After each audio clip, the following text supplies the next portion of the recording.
Narco test, ये शब्द जब भी हम कहीं पर सुनते हैं, न्यूज़ चैनल्स पे सुनते हैं या किसी के द्वारा बोला गया ये शब्द नार्को टेस्ट, हमारे जहन में एक प्रश्न उठाता है कि आखिर है क्या ये नार्को टेस्ट। बड़ी बड़ी बातें होती हैं कि अब आपराधिक गतिविधि करने वाले लोगों का नार्को टेस्ट होगा या पीड़ित परिवार का नार्को टेस्ट होगा कि वो सच बोल रहे हैं अथवा झूठ बोल रहे हैं वगैरह वगैरह।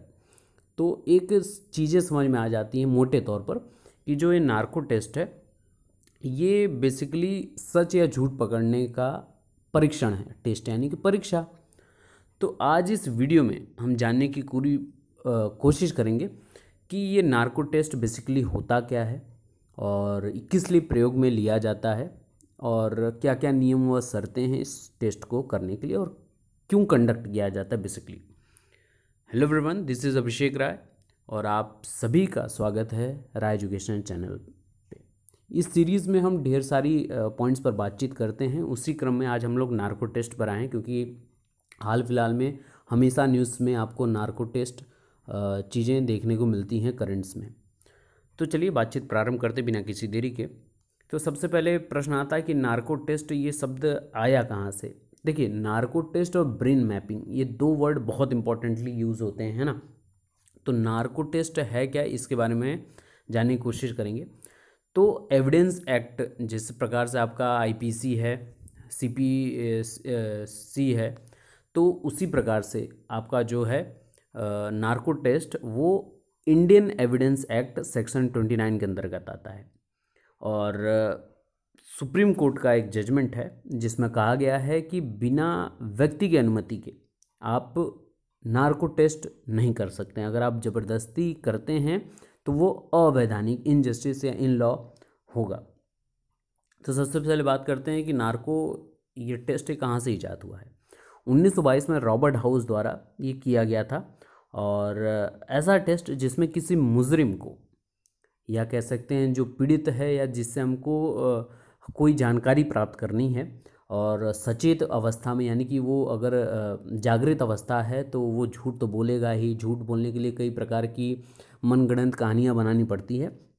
तो ऐसा टेस्ट जिसमें किसी मुजरिम या पीड़ित को आधा बेहोश करके ये जाना जाता है कि वो सच बोल रहा है अथवा झूठ बोल रहा है। ठीक है।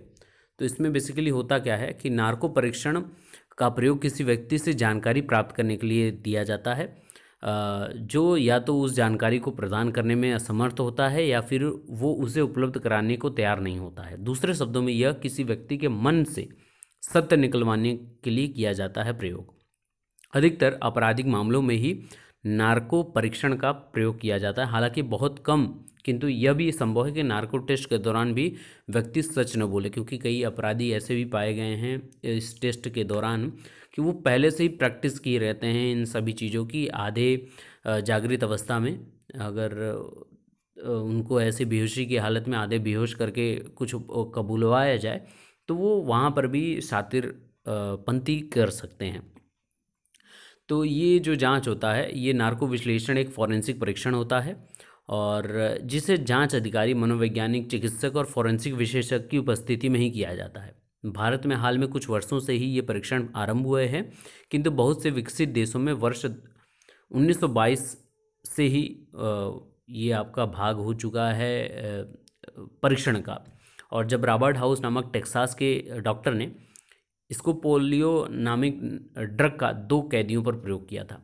और ये जो ड्रग यूज़ होता है, केमिकल ड्रग जो है, ये ड्रग ट्रुथ ड्रग के नाम से जाना जाता है। क्यों? क्योंकि ये सत्य उगलवाता है एक तौर पर, इस वजह से इसको ट्रुथ ड्रग के नाम से जाना जाता है ना, जिसका हम लोग प्रयोग इंजेक्शन के तौर पर करते हैं। और आरोपी को साइको एक्टिव दवा हम लोग यूज़ करते हैं। साइको एक्टिव, देखिए होता क्या है, नार्को टेस्ट कैसे किया जाता है, सबसे इम्पोर्टेंट बात है इसमें इंजेक्शन के थ्रू जो साइको एक्टिव दवा है जिसको हम लोग ट्रुथ ड्रग्स भी बोलते हैं, जैसे इथेनॉल हो गया, सोडियम पेंथोथॉल हो गया, सोडियम एमाइटल हो गया, बार्बिचूरेट्स हो गया, ये केमिकल ड्रग्स हैं और इनको इंजेक्शन के रूप में उस व्यक्ति को दिया जाता है। लेकिन सबसे इम्पोर्टेंट बात है कि जब भी हम इस प्रकार के आधी बेहोशी की हालत में होते हैं तो हम चाहकर भी झूठ नहीं बोल पाते हैं और इसी वजह से ये टेस्ट बहुत ज़्यादा इम्पोर्टेंट बना है और क्योंकि झूठ बोलने के लिए हमको अपने दिमाग का ज़्यादा इस्तेमाल करना पड़ता है, ज़्यादा सोचना होता है और कल्पनाओं का सहारा लेना पड़ता है। अपनी जो बातें हैं, जो सत्य बातें हैं, उनको छुपाना होता है, तो उसमें कई प्रकार के माइंड गेम्स हम लोग खेलते हैं। तो ये सभी चीज़ों को बचाने के लिए नार्को टेस्ट का प्रयोग किया जाता है, ताकि जो बात हमको सत्य जानकारी लेनी है, वो फॉरेंसिक एक्सपर्ट, जांच अधिकारी, डॉक्टर और मनोवैज्ञानिक रहते हैं और वो उस प्रकार के प्रश्न पूछते हैं।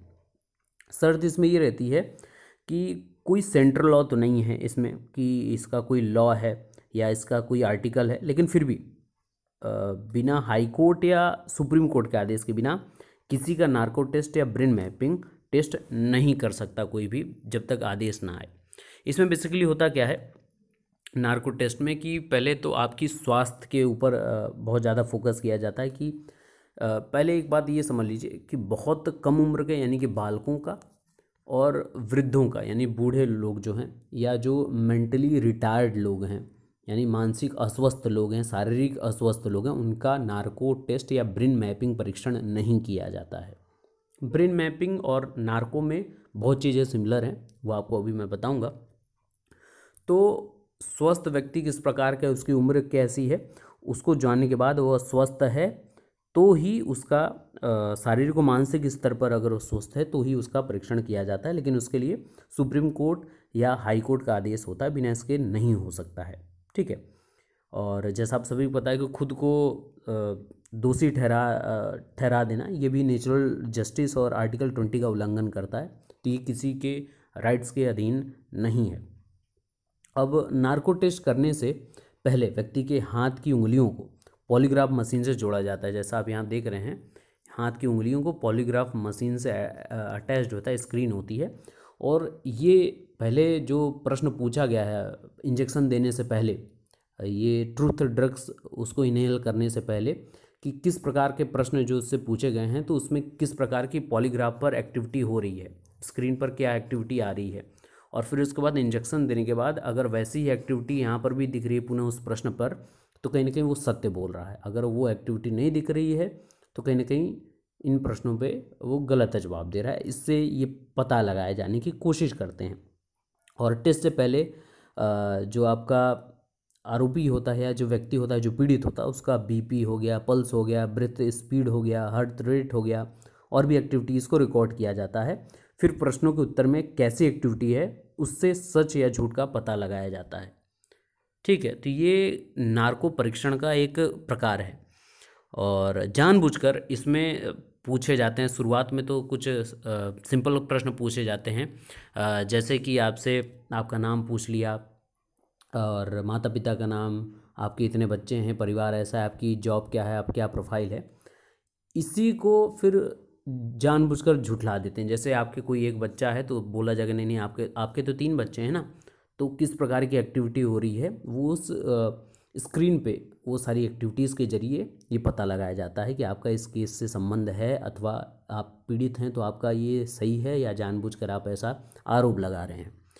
ऐसा ही ब्रेन मैपिंग में भी होता है। जिस प्रकार से हाथ की उंगलियों में नार्को टेस्ट में अटैच किया जाता है आपको पॉलीग्राफ मशीन से, उसी प्रकार से माइंड को भी, जो आपका मस्तिष्क है, उसको भी कनेक्ट किया जाता है पॉलीग्राफ मशीन से, जिसकी स्क्रीन पर सारी चीज़ें आपके माइंड से एक्टिविटीज़ देखी जाती हैं। और ये विदेशों में काफ़ी ज़्यादा प्रचलित हुआ, तो अपने भारत में भी इसको एविडेंस एक्ट के तहत ज़्यादा लागू किया गया और काफ़ी हद तक ये सफल भी है अपने आप में। तो पुनः एक बार फिर से मैं आपको रिवाइज करा दूं कि नार्को परीक्षण के लिए sodium pentothal, sodium amytal, ethanol, barbiturates, scopolamine, टोपोजेमैन आदि को आसुत जल में मिलाया जाता है और परीक्षण के दौरान व्यक्ति को सोडियम पेंटाथॉल का इंजेक्शन लगाया जाता है। और अधिकतर सीबीआई वाले भी जो इन्वेस्टिगेशन करते हैं वो जब क्रॉस क्वेश्चन करते हैं या सामने जैसे आपके उत्तर और सामने वाला जो और आपके सम्मिलित है उसको भी सामने बैठाकर क्रॉस क्वेश्चन किए जाते हैं, सेम क्वेश्चन पूछे जाते हैं और रिएक्शन रिकॉर्ड किया जाता है। और यह परीक्षण के दौरान अधिक मात्रा दे दी जाए तो वह कोमा में भी जा सकता है, उसकी मृत्यु भी हो सकती है। तो इसीलिए शारीरिक और मानसिक स्वास्थ्य का होना अति आवश्यक है नार्को टेस्ट और ब्रेन मैपिंग के लिए। और परीक्षण में प्रश्नों के उत्तर देते हुए पूरी तरह से व्यक्ति होश में नहीं होता है और इसी कारण से वह प्रश्नों के सही उत्तर देता है, क्योंकि वह उत्तरों को घुमा फिरा पाने की स्थिति में नहीं होता है। और इस ड्रग के प्रभाव में न केवल वह अर्धबेहोशी की हालत में चला जाता है, बल्कि उसकी तर्क बुद्धि, जो रीजनिंग होती है कि वो कुछ मनगढ़ंत चीज़ें अपने से बना ले, है ना, तो वो माइंड काम नहीं करता उस प्रकार से। और वो व्यक्ति जो एक तरह से सम्मोहन अवस्था में चला जाता है, वो अपनी तरफ से अधिक कुछ बोलने की स्थिति में भी नहीं होता, बल्कि पूछे गए कुछ सवालों के बारे में ही कुछ बता सकता है। और यह भी माना जाता है कि नार्को टेस्ट में व्यक्ति हमेशा सच ही उगलता है, लेकिन कई बार ऐसे अवस्था में कई ऐसे विशेष क्राइम करने वाले अपराधी पाए गए हैं जो इसमें भी झूठ बोल जाते हैं, पहले से ही प्रैक्टिस उनकी होती है। तो ये छोटी सी वीडियो रही जिसमें आपको नार्को टेस्ट ब्रेन मैपिंग की पूरी डिटेल जानकारी रही। वीडियो अच्छी लगी हो तो शेयर करिएगा। डिस्क्रिप्शन में कई इंपॉर्टेंट लिंक्स हैं जिसको आप ज़रूर देखिएगा, आपकी बहुत ढेर सारी ज्ञान की वृद्धि होगी। क्योंकि कई कई बार ऐसा होता है कि आसपास में लोग ऐसे शब्दों का प्रयोग करते हैं जैसे ब्रेन मैपिंग हो गया, नार्को टेस्ट हो गया, जिसके बारे में हमको जानकारी नहीं रहती है। तो इस चैनल के माध्यम से बीच बीच में ऐसी वीडियोज़ आपको मिलती रहेंगी। तो चैनल को सब्सक्राइब कर लीजिएगा, आप वीडियो को शेयर करते रहिए और अपना प्यार देते रहिए। Best of luck, thank you so much.